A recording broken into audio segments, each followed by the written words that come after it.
tous, bienvenue dans Génération Volontaire, l'émission qui déconstruit les stéréotypes autour du monde du travail et de l'emploi. Aujourd'hui, nouveau cliché, on ne peut pas accéder à un poste à responsabilité sans diplôme et pour ce faire, on va discuter avec Tristan. Bonjour Tristan. Bonjour Vincent.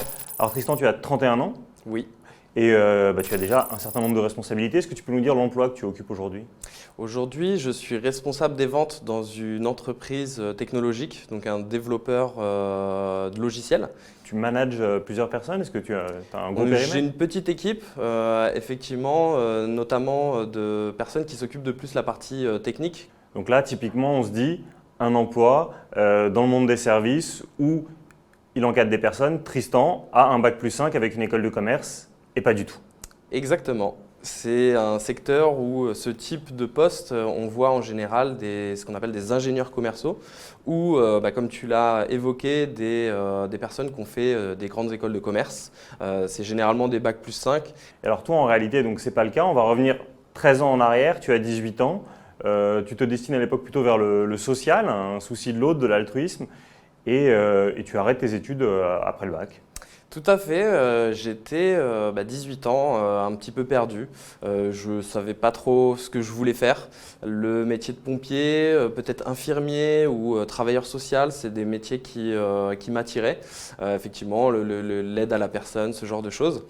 J'ai été du coup pompier volontaire, qui n'est pas un métier. Mais où on peut faire quand même pas mal d'heures. Donc c'est ce que j'ai fait. En fait, comme je faisais que ça, je pouvais donner mes dispos et j'ai fait quasiment autant d'heures qu'un pompier professionnel sur une année et demie. Arrivé à 19 ans, je me suis dit bon, faut peut-être que je me trouve quand même un boulot parce que y a pas de fiche de paye, c'est pas un CDI, donc on n'avance pas en tant que simple pompier volontaire.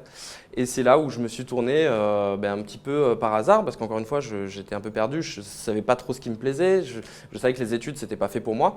Et en allant chez Pôle emploi, ils m'ont proposé un poste de commercial dans une entreprise à taille humaine qui faisait de la vente de télésurveillance d'alarmes et qui ont accepté de me prendre sans expérience parce que justement, ils cherchaient ce type de profil où ils pouvaient former sur place.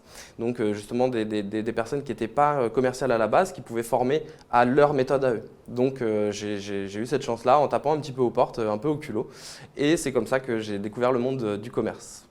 Donc 10 ans plus tard, tu es toujours dans ce secteur. Comment est-ce qu'on passe de mission très opérationnelle, très simple, à manager ?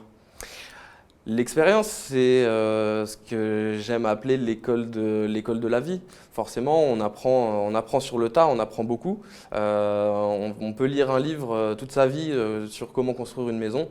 Si on ne l'a jamais fait, si on ne monte pas un mur physiquement, on ne saura jamais le faire. Donc au fil des années, j'ai pu bénéficier de formations, même des formations qui sont certifiées, des formations payées par les entreprises qui, elles, veulent voir leur personnel évoluer. Après, on peut même se renseigner. Aujourd'hui, tout est ouvert sur Internet. Il y a beaucoup de livres sur tous les sujets. Donc, j'ai lu quelques livres, notamment sur des techniques de vente, ce genre de choses. Donc, on peut même se former aujourd'hui en autodidacte si on a l'envie d'apprendre. Souvent, les jeunes qui décrochent, ils sont persuadés que leur absence de diplôme, elle va les suivre toute leur vie, comme une espèce de tare. Alors évidemment, au début, quand tu as été embauché, tu étais un jeune sans diplôme, mais aujourd'hui, tu es un responsable, un manager. Au bout de combien de temps est-ce que cette absence de diplôme initial a été gommée et qu'est-ce que tu en as fait toi dans ta vie ? Combien de temps elle est gommée, ça dépend des secteurs, mais si je devais donner une moyenne, je dirais entre 3 et 5 ans. À partir de ce moment-là, à partir de 3, 4, 5 ans, c'est comme si on avait passé 4 ans, 5 ans sur des bancs d'université, mais dans la vraie vie. Donc on a pu apprendre et se nourrir de ces expériences-là. Et à partir de ce moment-là, même les employeurs, et aujourd'hui ils ont tendance à le faire, à plus regarder les expériences que les diplômes. Et souvent, autre stéréotype qui vient, c'est que les gens qui n'auraient pas de diplôme en gardent une forme d'autocensure par la suite face aux gens qui ont des diplômes. Eux, toi aujourd'hui, tu dois encadrer des gens qui sont du coup plus diplômés que toi, ça pose pas de problème.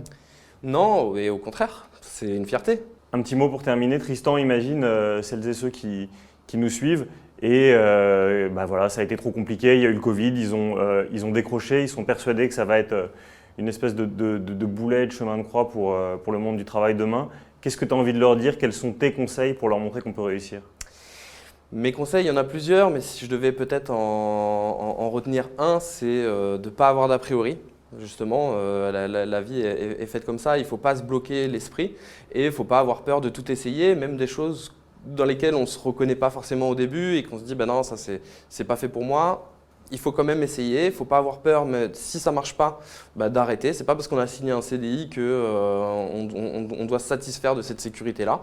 Si on ne s'épanouit pas, c'est se dire ok, j'ose rompre mon CDI, aller chercher autre chose, complètement switcher de secteur et de se nourrir de ces expériences-là. Et petit à petit, on va forcément trouver quelque chose qui nous plaît. Et si on a déjà l'idée de savoir de quelle orientation on veut prendre, c'est être déterminé, y aller au culot parfois, hein, même prendre l'adresse sur Google Maps d'une entreprise qui nous intéresse, aller toquer à la porte avec un CV, leur dire voilà, votre entreprise me plaît, j'ai pas d'expérience, j'ai envie d'apprendre, est-ce que vous avez envie de quelqu'un de motivé?